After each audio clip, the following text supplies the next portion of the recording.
Friday.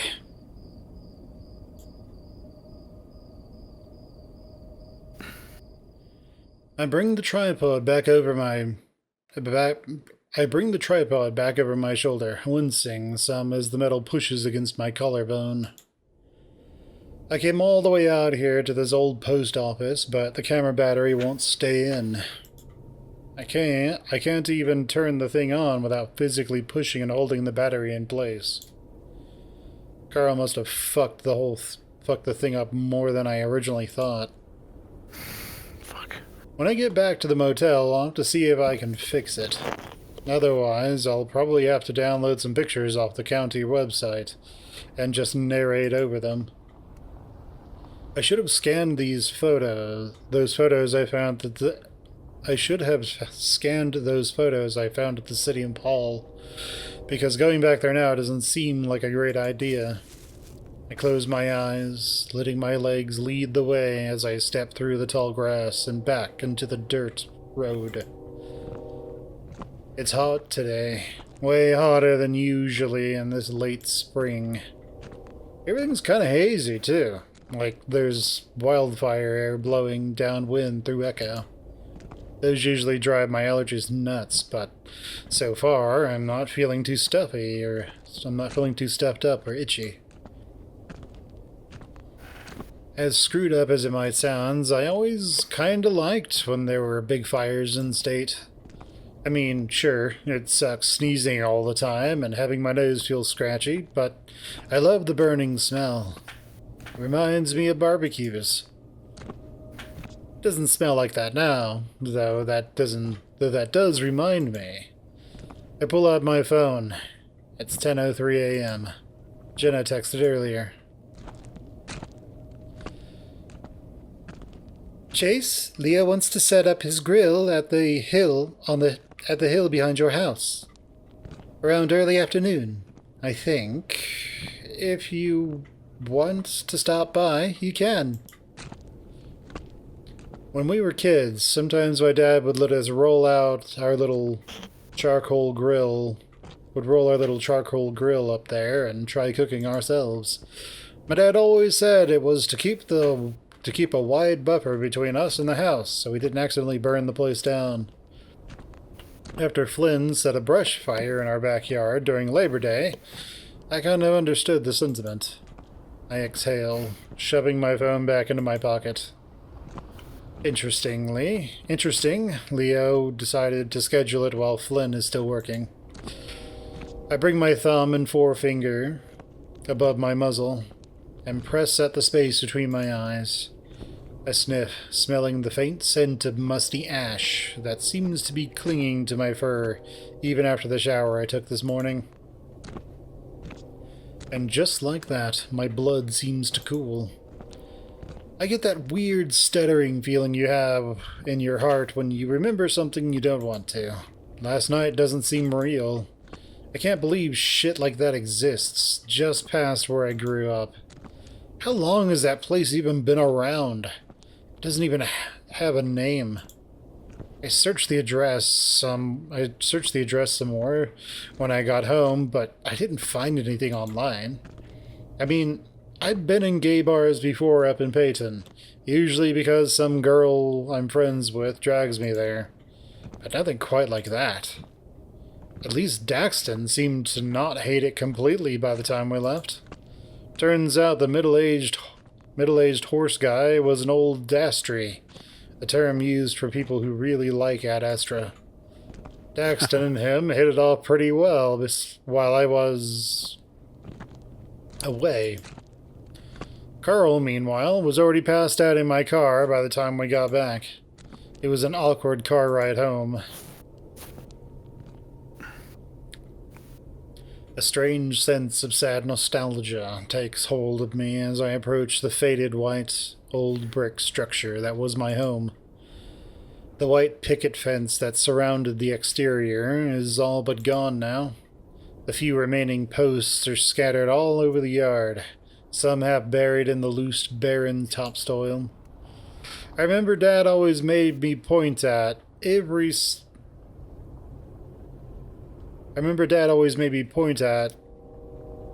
Paint. I remember Dad always made me paint it every summer, and I'd pitch a huge fit because I hated it. Working at 110-degree temperatures, with scratchy bramble getting stuck in my pads, not to mention the dirt on the paintbrush. Dad never was happy with how it turned out anyway. He'd yell at me for laziness and doing a poor job. He claimed I had no aptitude for work, first placing the blame on me playing too many video games. Then Leo. Then Jenna. Then TJ. Everyone except for himself. People are supposed to have a sense of satisfaction in their work, but every moment away from an escapist diversion seemed to make me miserable. I cooped myself up in my room with a big ass plug-in fan, watching TV, daydreaming about fictional guys, and eating just an absurd amount of cereal. I sigh as I walk over an old plot where Mom's garden used to be. According to City Hall, the place is abandoned and condemned now. I step up to the window of my old bedroom, squinting through the dusty glass and spying the familiar turquoise shag carpet inside. All the furniture is gone and spiderwebs hang from every corner. There's some graffiti on the wall as well. A gang sign or something that looks like a crooked red number 8. Seeing it, I'm left with a feeling of unease, like the sanctity of what once was mine has been taken away. I don't exactly pine for the days of being stuck in there.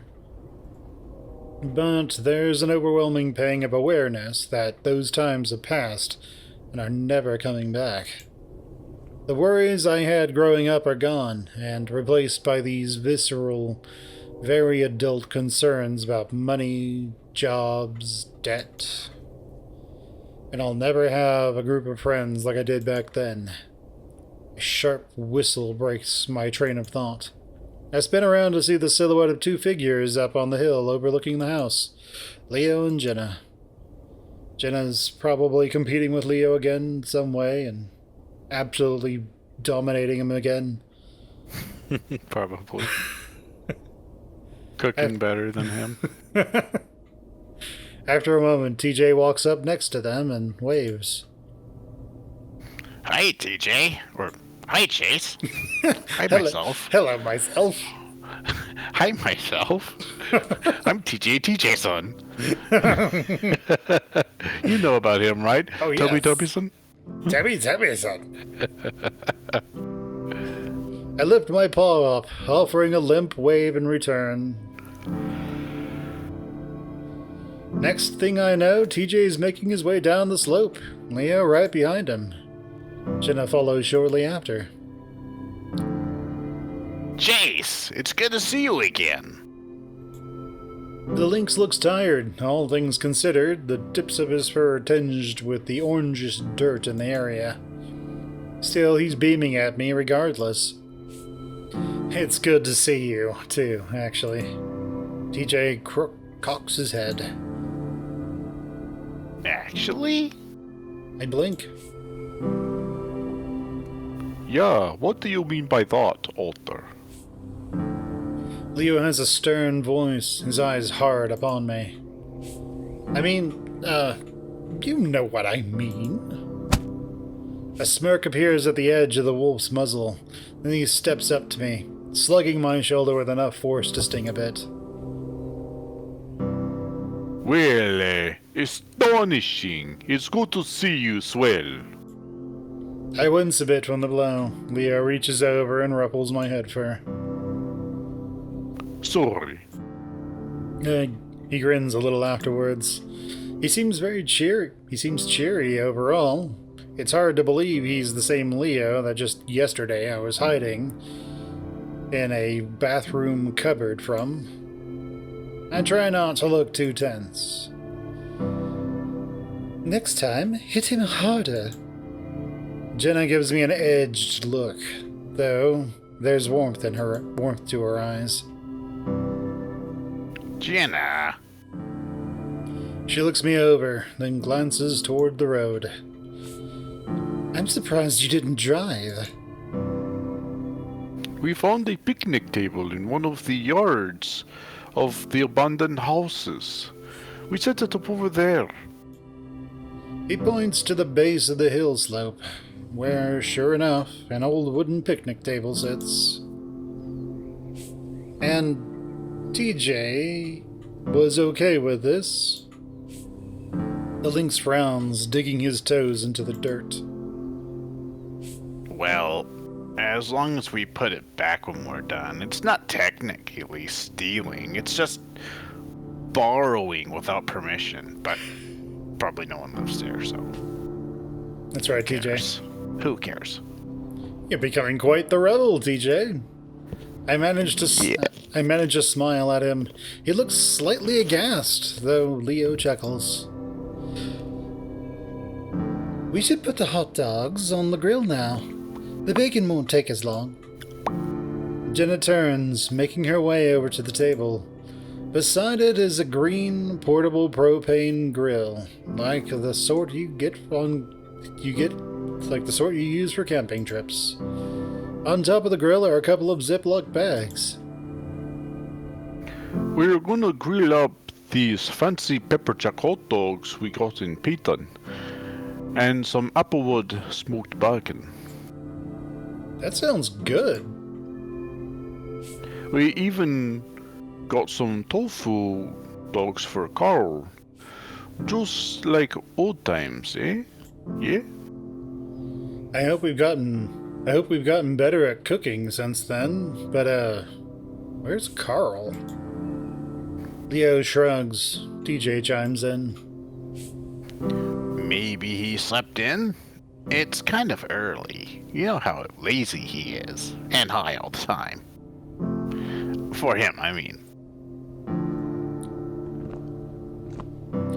We make our way over towards Jenna. Leo's tail wags slightly as he walks.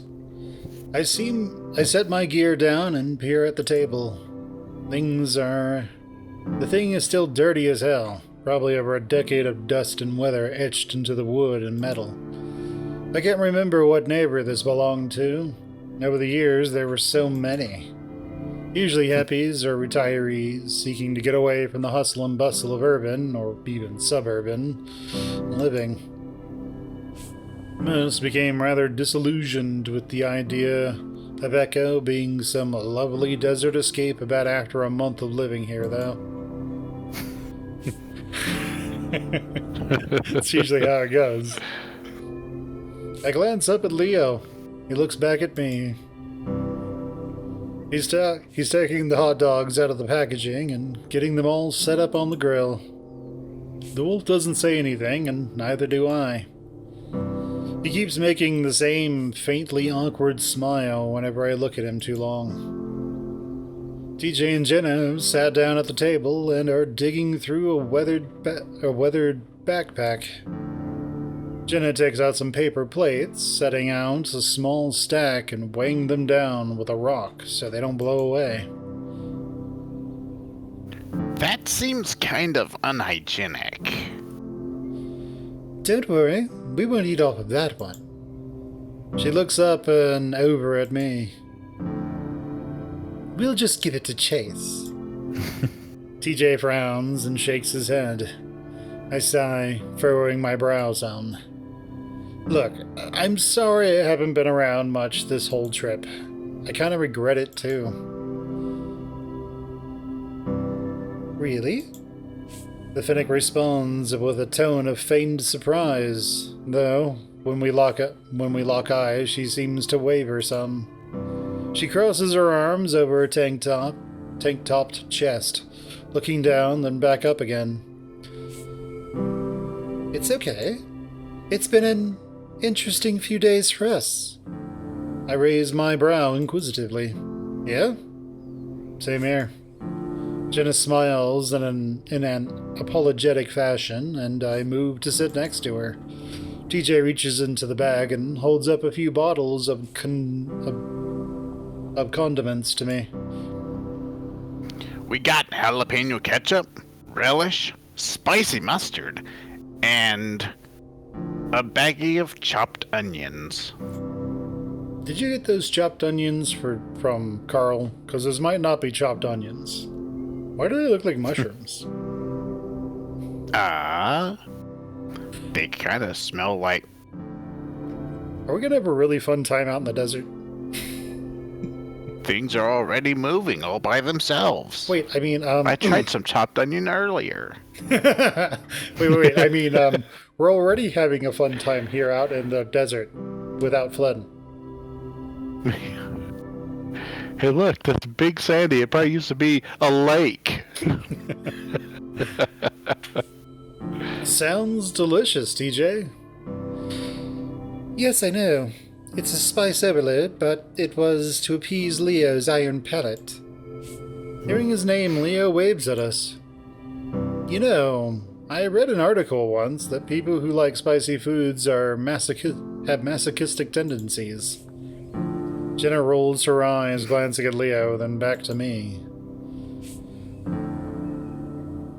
Only you could confirm that in Leo's case. As for the article, yes, I've heard of that one before. It's pop psychology and based off of survey statistics. What about me? One of Leo's ears flicked to point in our direction.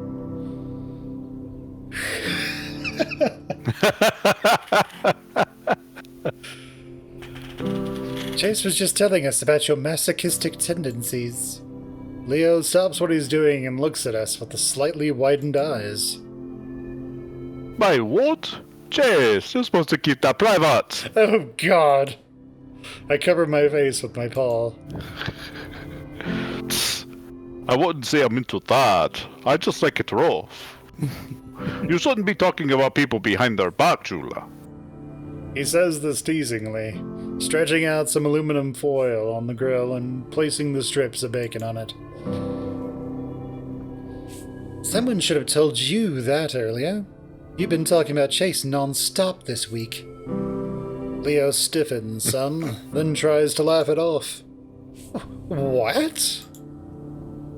I was just worried about him. I mean, yeah. Shut up, Gina. He looks at me. I look at him and say, what? You think I'm going to strange, weird BDSM bars with smoke in them? With Flynn, I mean, with Flynn being all unstable and shit. TJ flinches at the swearing. I'm surprised the Lynx was unperturbed during the masochism talk. Maybe he doesn't know what that is. I rub my arms apprehensively, peering at Jenna. What sort of stuff was he saying about me? I mean, my ears were burning all week. I was sneezing. It's almost like an anime. Dude, that'd be great.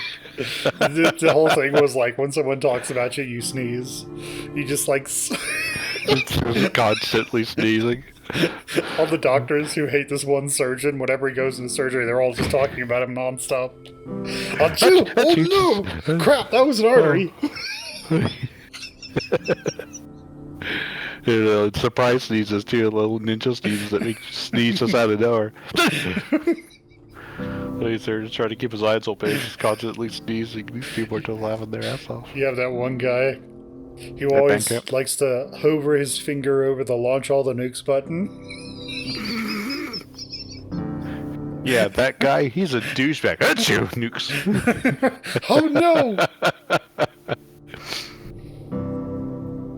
Jenna looks in that wry way she does when she finds herself in a position of advantage over Leo. Leo looks at her, anxious. Nothing bad out there. I bet my neck. Maybe it's best if you two find some place to talk alone today. The Finnick looks over at Leo as if having delivered on an act of supreme mercy. Leo, in turn, looks grateful, keenly aware he has become indebted by this act. Right. We were planning on that anyway, I think. Jenna just nods. Good. You all need to stop distracting the cook here. Just can you...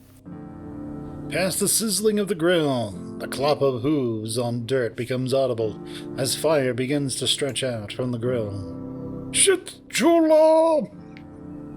Oh no, Chula, bring the fire extinguisher! What fire Oh no! We forgot it! No! It's gonna be the Leo fire! Go and get the water! What water? We're in a desert, Leo! Oh! Oh no! TJ cranes his neck some to peer past Leo, then smiles. Carl! And... Oh, hi. Yo! Hi!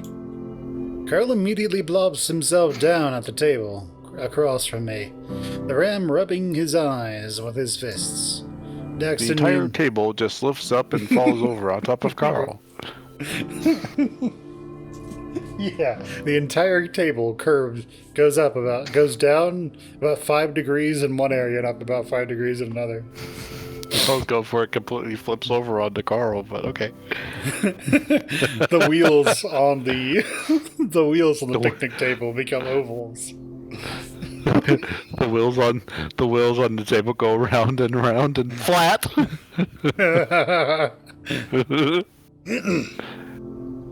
Daxton, meanwhile, lingers at the end. His eyes are on me, as if waiting for something. Oh, hey, Daxton. I didn't know you were coming. Carl invited me. I wasn't really doing much else today. I put on a smile. Seeing the two just sort of reminds you of last night. Good to meet you. I'm Jenna.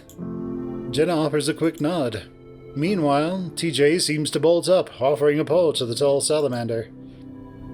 Hi, I'm TJ. It's good to meet a friend of Carl's. Daxton looks a little surprised, shaking TJ's paw before looking back at me. He still has that same expectant expression on his face. Daxton? Flynn's roommate, right? Leo strolls up beside him, spatula in grasp. I'm said roommate. Yeah. Wait, you look familiar. This guy's accent changes every single time. Leo squints. I did not kill Flynn. I did not try to kill Flynn. It was a big misunderstanding. I did not damage your door or anything else in the house. Everything is hearsay and happenstance. I admit to nothing. It's what my daddy and my lawyer told me to say. You the Vespa guy? Daxton looks back towards the road. Yeah, I drive a Vespa. Why? Why don't I just make this guy British? I think that's what he was originally. Yeah. Like, oh, I remember you, Vespa guy. You cut me off yesterday. You son of a bitch. You bastard. Leo lets out a humored noise, rubbing his brow with his free paw as he grins.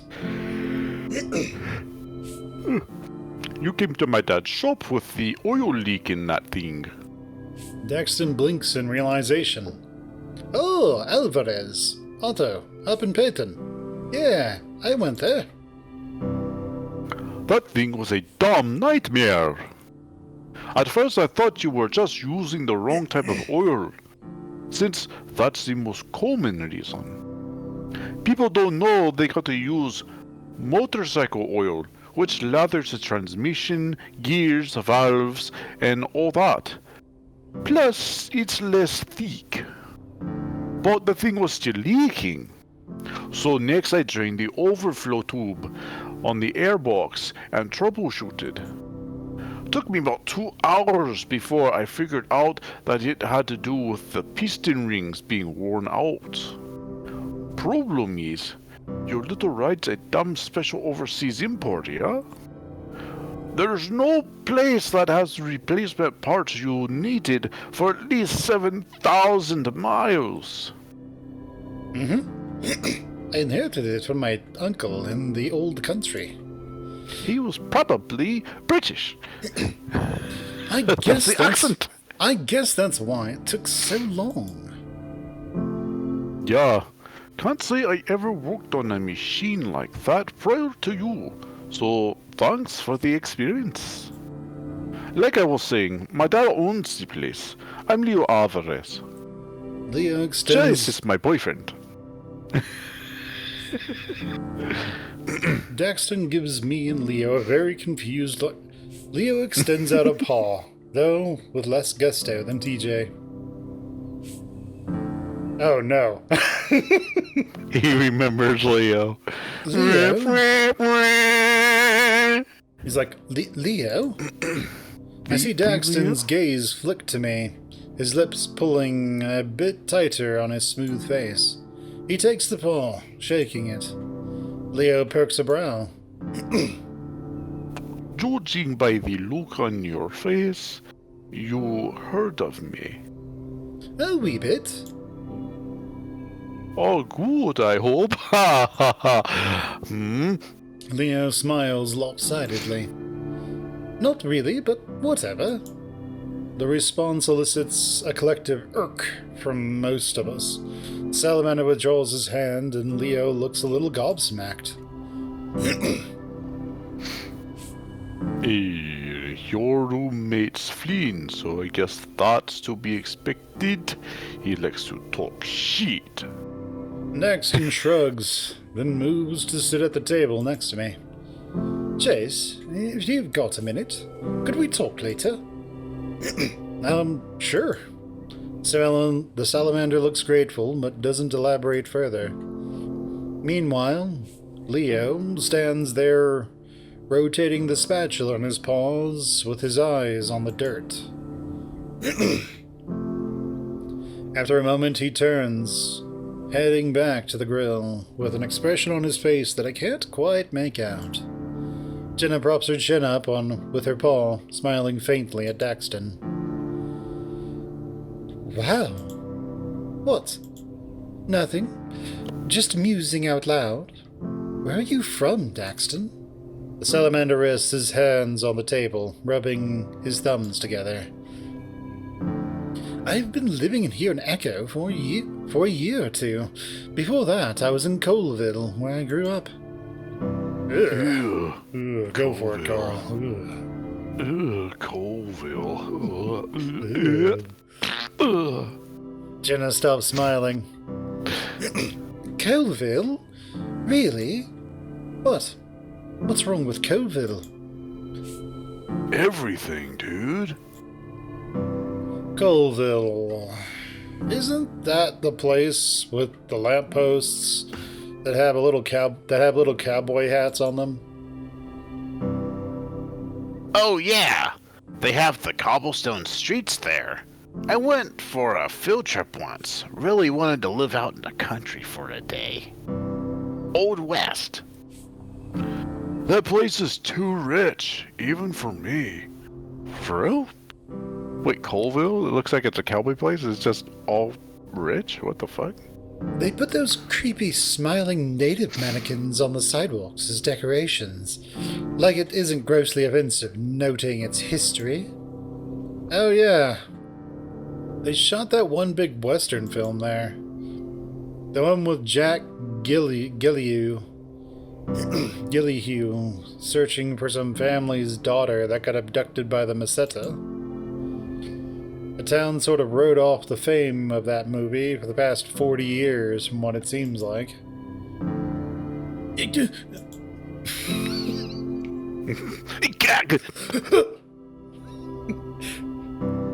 Daxton looks at all of us, crossing his arms tightly over his chest.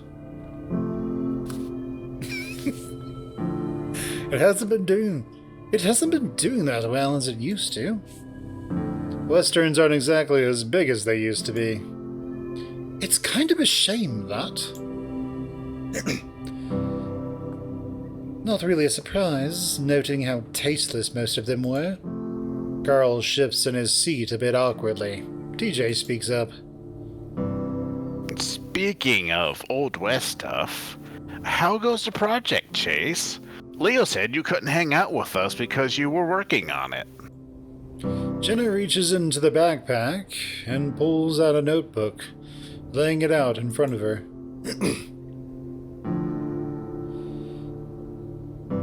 We were bored at the motel, so we did some research ourselves.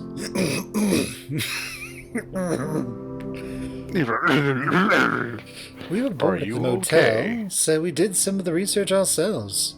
If you want to discuss your findings, that is. I feel a little put on the spot, mainly since most of what I've done so far has been shooting B-roll. Apparently, my house used to be a castle. A castle? Yeah, I looked up Carl's house at City Hall. The records showed this big medieval-looking place. There was some sort of collapse in 1915. Living in a castle would be pretty cool, except you have to live there with your parents, and they won't let you smoke weed, because the freaking castle walls absorb the smell like nothing else. Plus, I mean... Not that I need... Go ahead. I mean, there's also, like, the castle HOA. You know, you can't reduce the value of the other, like, 4 castles next to you. Yeah, because there are so many rich Ram families there. Not that I need more space, but you get what I mean. House Hendricks, the Lords of Echo. I would watch that show.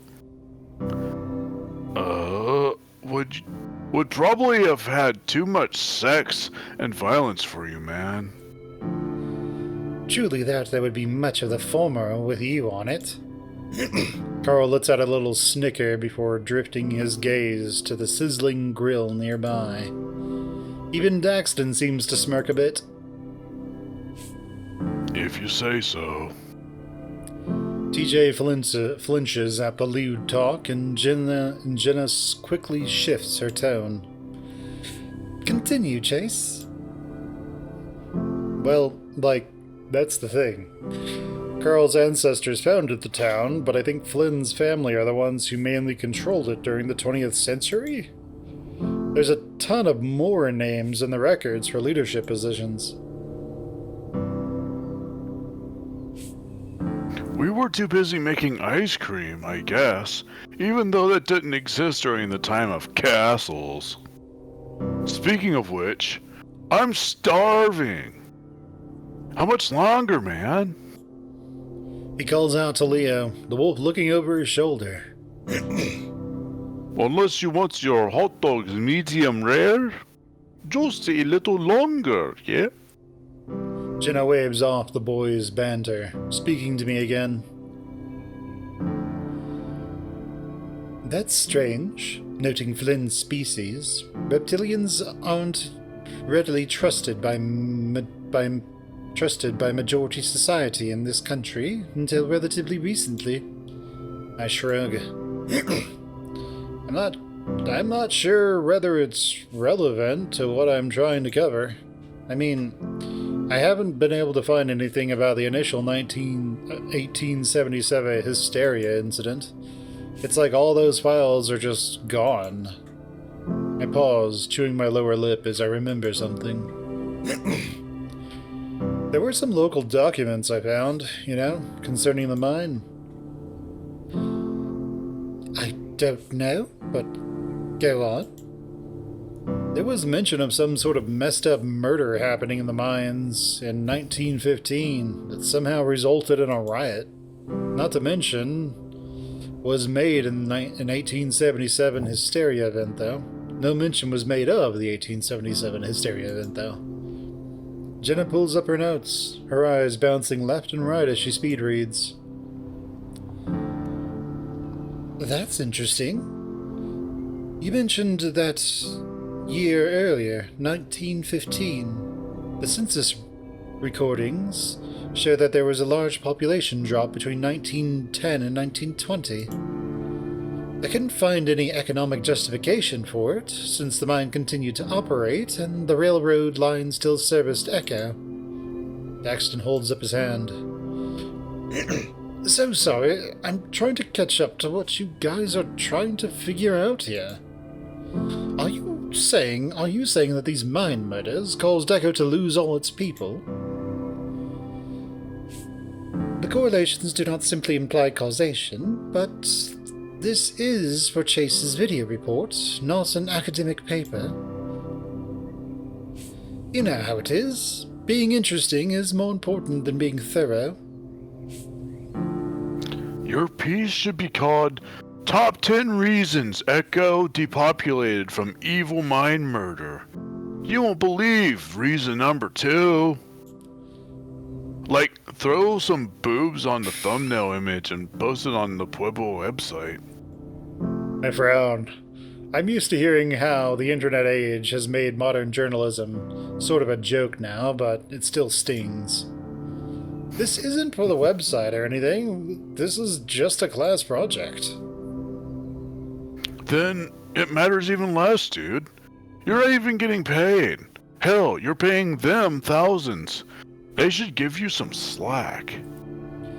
I need to build up my portfolio, because right now all it has is a fluff piece about the Pueblo GSA's Pride concert. You've still got a few more days, Chase. It isn't like you can't do your project and hang out with us at the same time. Dexton appears a tad hangdog. What the hell is that? No, this guy. Speaking up from beside me, what the hell is something being hangdog? Let's Google. I'm assuming it means like dejected. Okay. Yeah. Having a dejected or guilty appearance. Shamefaced, yeah. Well, there we You go. were correct. I was correct. That is good. You were correct. Daxton looks a tad hangdog, speaking up from beside me. I hope I'm not imposing on all y'all's reunion time. I'll see what I can do, and you're fine, Daxton. The thought strikes me that tomorrow's the day Flynn plans to question TJ. I don't think anyone will be in much of a hanging out mood after that. Maybe I should warn him? After yesterday, I don't know if I should give a damn what Flynn wants. But maybe that's too harsh. Maybe I just don't want to think about him right now. I hear the sound of heavy footsteps on soil, and the wafting smell of cooked meat fills my nose. Glancing up, Leo's standing over me. I mean, he just slid into the scene. At least he didn't come up from, like, below. He holds out a pair of tongs with a plate of bacon and hot dogs. Bones and bulls are in the cooler. As if rehearsed, Jenna picks up a small plastic cooler from beside the table. She rips open the packaging and distributes the buns accordingly. Is it just alcohol in there? TJ sounds disappointed. I got you some juice pouches, Tish. Don't you worry. Yay! Thank you! He smiles appreciatively. Daxton seems to peer curiously at the links before taking a hot dog for himself. He looks a bit reluctant towards Daxton. Leo looks a bit reluctant towards Daxton. Daxton looks a little bit reluctant towards himself. Daxton holds up a mirror, looks reluctant. Peers into it reluctantly. He looks a little hangdog again at himself.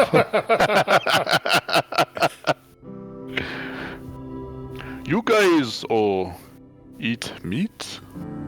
Daxton's already absolutely covering his hot dog with ketchup. By you guys, you mean salamanders? Leo nods.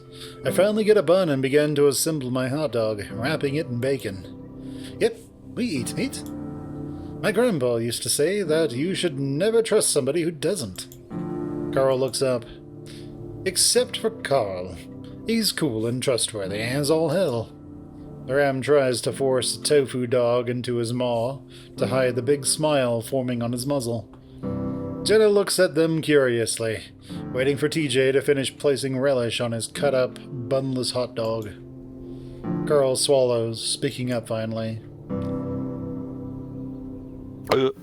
I guess, your grandpa is at least half-wise, dude, man. Daxton shakes his head. No, not really. He was a major speciesist and hated Jews. Evil mustache man. He had a mustache that you had to have if you wanted to wear a gas mask in World War I. And also a funny haircut. He also shouted a lot. Yeah, he shouted a lot. He wrote something about my struggle, I'm not sure. Went on and on and on about building walls and making our home country great again. I don't know. TJ chokes on his juice a little, and Jenna pats his back a few times. Hey, whose grandpa's didn't? TJ stares at them, furrow-browed and wide-eyed. Mine! Mine didn't do that! What the fuck? Boy. You fuckers. TJ. Wow. I'm gonna fucking stab you assholes with a knife, and then I'm gonna gut you, and I'm going to... Oh, sorry. Carl, I'm gonna force an actual hot dog down your damn throat! You son of a bitch. Oh, sorry, I don't know what everyone's laughing. He's like, I don't know what happened. It's like I was hysterical all of a sudden. Just raged out. TJ crashes out. So I started to stab people with a hot dog. Would you like an Oscar Mayer wiener in the eye? He starts like trying to stab Leo, and Leo's just like, oh, DJ, stop! And takes a bite of the hot dog. Leo, he's like, TJ, stop! Stop! I can't do it anymore. TJ, stop! Nom nom nom.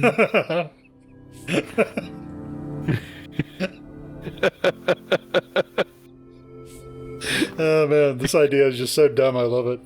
All right. It reminds me of like this picture I saw long ago that was making fun of the trolls in Harry Potter, like the first Harry Potter. Uh-huh. And it was pitting that troll against like the cave troll in Lord of the Rings. Oh yeah, man. I know what you're talking about. The cave troll was blindfolded. It was injured. It had like a stick of celery as a weapon. It was being attacked by lawn gnomes. It was being hit by a meteor. Yeah, I remember that. And then they were like, "No, it might be a fair fight." Yeah. I tried to find that picture so many times. It's like, I can't find it. I'm so sad. Whenever I try to look it up, it's just not there. Anyways, Jenna, boys, go for it. Boys? Jenna gives us a look, speaking in that same tone, that same old maternal tone she's been using since she was 10. I merely shake my head. Leo comes around and sits at the remaining spots at the end of the table. Jace! I look up, quickly finishing my bite of bacon. That's my name. Was gonna ask you earlier. I got my speaker set out, hooked up to my playlist on my phone. Pick us out some music, will ya? He gestures to a pill pod looking thing, with his phone sticking out of it near the grill. Any guidelines? Stay out of the sample music folder. You'll really just hear, oh, oh, oh, Oh, jeez. Oh. Suddenly the episode was not safe for work. But there's Echo. It's never safe for work. What do you mean? They were boxing. He was like, and there was like, and Chase socked him. He's like, oh. He smirks. What a callback. Oh yes, now I remember. The sample folder was the homework folder, yes. All the teenagers out there know exactly what I'm talking about. Homework. Except I hid mine in System 32 so no one would look at it. Yeah, I rise up to my feet and head over to the speaker. I pick it up and squint at this phone screen. The overhead sun casting quite a glare. I see a few playlists on here. Which one should I pick? Ooh.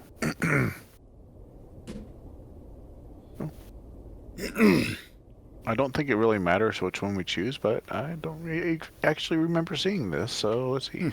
Hip Hop and Chillin' Mix, Cousin Angel's Epic, or Rock EP. Episode. Pops. Huh? Episode. Rock episode. I think. I'm probably wrong. I think it's like an EP, or it's like a type of short recording. Oh, okay. And then Pop Summer Jams Club / Beach Playlist. Go ahead, Finn. Which one do you think we would choose? I don't see any power metal on here, so...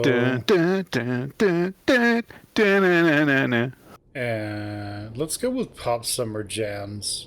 Because we are around a lot of sand and a beach of sorts. Oh, yeah. Yeah, we're not going to chill in the desert, that's for sure. We're like bake. Huh? Is summer music appropriate for spring break? Sounds kind of new agey. Wait. I actually really like this song. Good choice, Chase. Even yourself a drink. Before I can respond, Jen is already up, on her feet. She's got 2 hard lemonades in grasp. She hands one to me. I give her a grateful nod, hitting the bottle top against the edge of the grill to get the cap off. Unfortunately, the top just shatters, splaying shattered glass on the ground. Christ. I thought that was going to happen. Jenna smirks, taking a swig of her own drink. Very smooth. Well, I suppose with that little gesture, it's dancing time. I'm not sure if this is her type of music, but she begins swaying to the beat of the pop song regardless. Aren't you supposed to do that for a new boat? I'm still eating my hot dogs. Emphasis on plural. Next thing I know, Leo's up as well, popping his shoulders up and rolling his arms. Leo used to be great at dancing, but that was when he was 4 inches shorter and 40 pounds thinner. He's kind of giving me dad at a cookout vibes, which in turn is starting to give me mild midlife crisis by proxy. DJ soon joins them, balancing things out. Link's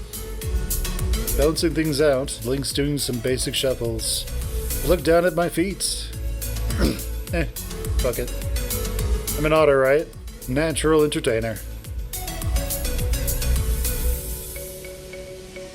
We have been ignoring Leo for the entire trip. Let's dance with Leo. Yeah, we have. I'm not sure if it's exactly safe to drink out of a bottle with a broken top, but I might as well try. What the fuck? Chase, you dumbass. Fortune favors the lacerated intestines and throat, right, Chase? The cuts in my throat will make the alcohol work quicker, right? After avoiding Leo for the past day, it might be best to not ignore him right now. I'm still wary as hell about the way Leo has been acting, and embarrassed over my own behavior. But he's still Leo. He's still the closest I've ever gotten to another person. Plus, somebody needs to stop him from doing that lawnmower move for the 8th time in a row. He spots me walking towards him, and his whole face seems to lighten up. Otter! Leo! Dance with me? I smile lopsidedly. Somebody has too. I can feel the other's eyes upon me and Leo as I move a little closer together. As Leo and I move a little closer together. I keep things simple, doing some basic two-step with a rolling of my waist. No gimmicky moves. Leo begins to catch on and does the same. You've done this before, after all. Leo's dragged me to every prom, junior prom, and homecoming dance there was. Haters be damned. It wasn't much for those sorts of things, but he was a varsity football guy, so by unwritten high school law, he was expected to go to those things. We still good to talk later? Of course, yes. Sounds good. Leo's gaze drifts past me towards the table. He's quiet for a moment, simply moving to the rhythm. Hey. Do you remember when we... It takes me a moment, but my eyes widen and I feel my neck begin to burn. Oh, God! Hey, you were the one who insisted putting ketchup on it. Should have put that jalapeno ketchup on it. Leo smiles cheekily. Wouldn't bother me. I'm spicy Latino, remember? He rumbles some. The look on your face when I could barely fit in the bone. Now my cheeks are absolutely burning. Man, you jerk. Off.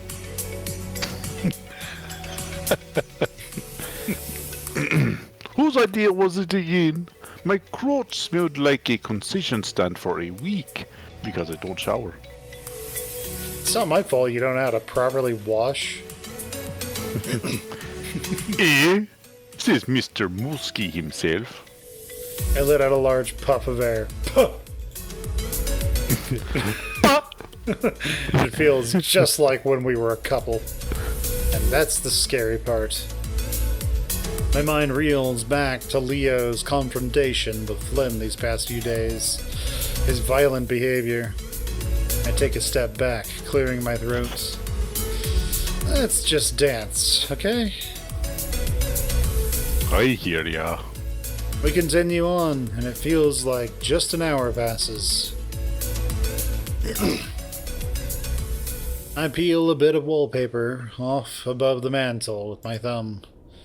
Without all the furniture, this place looks much older than it actually is. I managed to get in by unlocking the front door with one of my credit cards. The deadbolt never worked, and I guess my parents didn't fix it after I left town. Everything kind of smells faintly familiar. Just dustier and without my mom's burning cinnamon incense that seemed to be a constant feature of my childhood. I rest my forearms against the windowsill and let my eyes lull a bit. Otto! Leo smacks his paws on either side of the window, looking up at me from the outside with a pleased expression on his muzzle. Jesus, man! I blink. Why are you shirtless? Leo pulls back some, crossing his arms over his chest. He rolls his shoulders, a sort of indirect shrug. Was getting hot, especially with all that moving around and grilling. I give him a dubious look. Yeah, you're a hot dog. All right.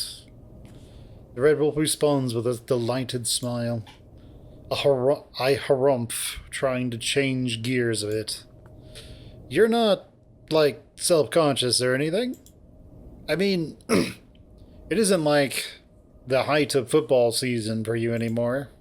I flick my gaze towards his stomach. Leo's demeanor cools, though he keeps smiling as if he's trying to not let that one set in too much. He points towards my chin. Do you dye that? What, my goatee? Is that what you call it? Yeah. He lets out a little humored grunt. What? Seems like a lot of work for a little scruff of hair, yeah? I frown, pushing back away from the window. Leo seems to stiffen some.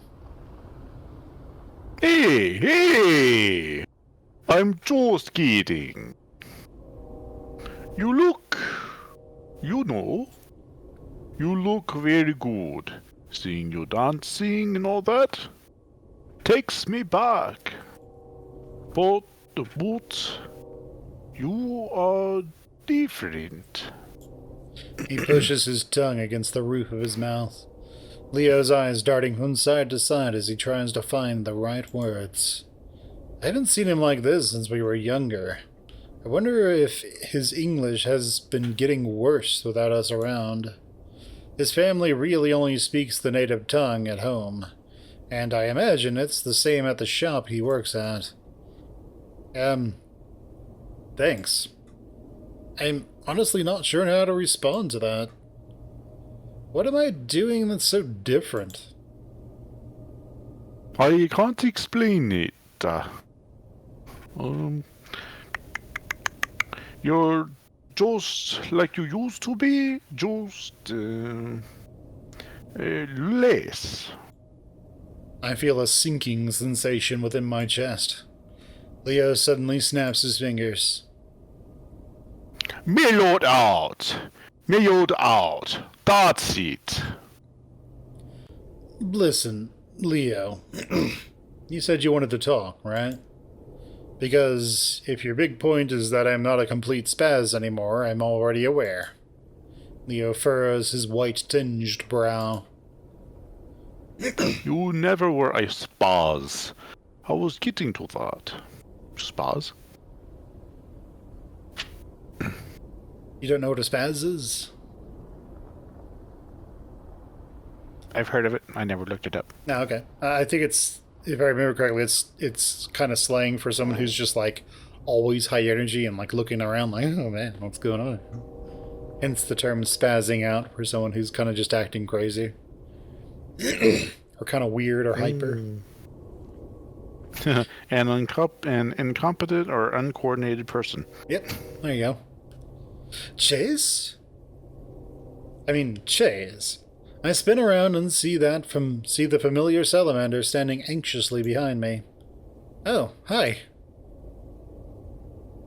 Hola, scooter guy. Leo leans past me and waves. Hey, got time to talk, Chase? We can kind of talk to Daxton whenever, but we have been setting Leo off. Let's chat with Leo a bit. Okay. Actually, I wanted to talk to Leo for a bit right now. Okay, understood. I suppose I'll head off then. If I don't see you again, it was good meeting you, Chase. Should we actually talk to him first? What's gonna happen? He's saying, if I don't see you again, what, is he leaving or is Chase gonna die? I have no idea. It'll be fine. And how's this? But Wait, it might be something where we have to choose between talking to Daxton or talking to Leo. Should we save? Daxton's online, so we can probably just go visit him. Maybe, but I think this might be a definitive measure in the route. Alright, I'll save. I'll save and then we can come back to it. I feel a swell of guilt build in my chest. Oh, leaving so soon? Yeah, I've got to take Carl home. I've been watching him out back, and he's just been sitting by himself, not talking to anyone. I can relate, huh? I frown, but nod in understanding. I hear ya. It was good meeting you too, Lieutenant Daxton. I manage a smile, and he does as well, fortunately. I'm not gonna say I'm beaming out. I'm just gonna walk away now. Part accent. Of course. See ya. The salamander Wanna waves be at ya. the salamander waves at both of us, backstepping his way to the front door, tripping over a rock.